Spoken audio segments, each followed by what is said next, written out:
السلام علیکم ورحمۃ اللہ۔ لاک ڈاؤن چل رہا ہے، سب گھر پر بیٹھے ہوئے ہیں۔ دکان میں کام کرنے والے ہوں یا دکان کے مالک ہوں، آفس میں جاب کرنے والے ہوں یا تجارت کے کسی بھی شعبے میں کوئی بھی سامان بیچنے والے یا ہوٹل چلانے والے ہوں، سب فارغ ہے۔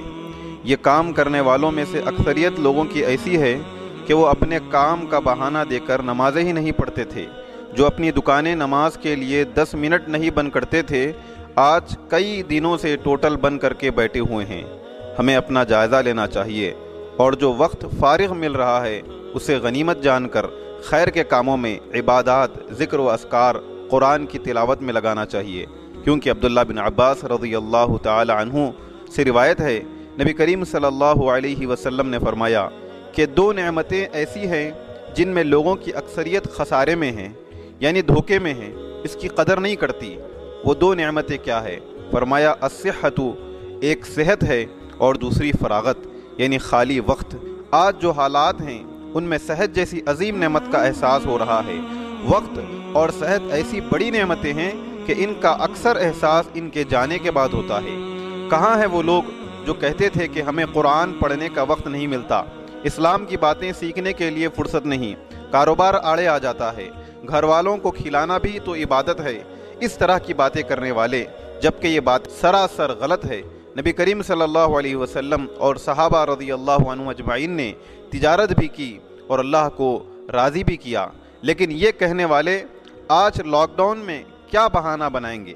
نبی کریم صلی اللہ علیہ وسلم کی ساری جد و جہد اسلام کے لیے ہوتی تھی، اس کے باوجود اللہ نے آپ کو حکم دیا فَإِذَا فَرَغْتَ فَانصَبْ وَإِلَىٰ رَبِّكَ فَارْغَب، جب آپ فارغ ہوں تو اٹھ کھڑے ہوں اور اپنے رب کی طرف رغبت کیجیے۔ اس لاک ڈاؤن میں ایسے بھی لوگ ہیں جو اپنے بچوں کو کیا کھلانا ہے وہ سوچ سوچ کر ٹینشن میں ان کا وقت کٹ رہا ہے۔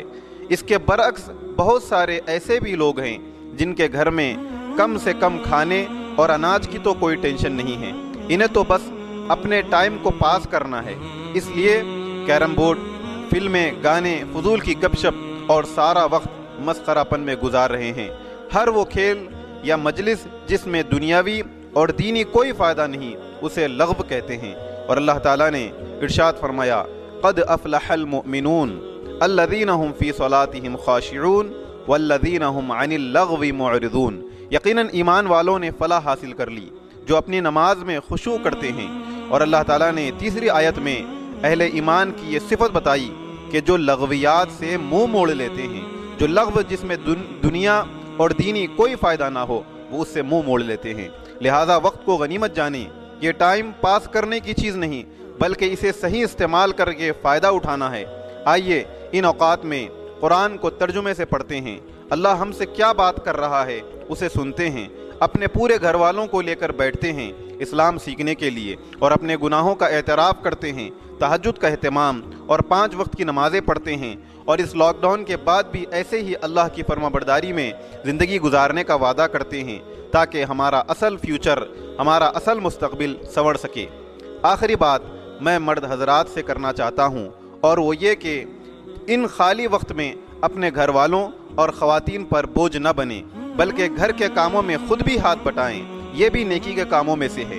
کائنات کے امام محمد رسول اللہ صلی اللہ علیہ وسلم کے کاندھوں پر پوری دنیا کی ذمہ داری تھی، اس کے باوجود بھی آپ کا رویہ گھر میں یہ تھا۔ اسود بن یزید رحمہ اللہ کہتے ہیں، جامع ترمذی اور صحیح بخاری کی روایت ہے کہ میں نے عائشہ رضی اللہ عنہا سے پوچھا کہ رسول اللہ صلی اللہ علیہ وسلم جب اپنے گھر میں داخل ہوتے تھے تو کیا کرتے تھے؟ تو سیدہ عائشہ رضی اللہ عنہا نے فرمایا کہ آپ علیہ الصلاۃ والسلام اپنے گھر والوں کے کام کاج میں مشغول ہو جاتے تھے، پھر جب نماز کا وقت ہو جاتا تو کھڑے ہوتے اور نماز پڑھنے لگتے۔ لہٰذا اپنے گھر والوں کو وقت دیجیے، خالی بیٹھیں گے تو یہی خیال آئے گا کہ ٹائم پاس نہیں ہو رہا ہے۔ گھر والوں کو کام میں ساتھ دیجیے اور انہیں جلدی کچن سے فارغ کر کے انہیں قرآن کی تفسیر اور دین کی باتیں سیکھنے سکھانے کا موقع دیجیے، اور اس مشکل وقت میں اپنے غریب رشتہ دار اور پڑوسیوں کا بھی ضرور خیال رکھیں۔ جزاکم اللہ خیراً۔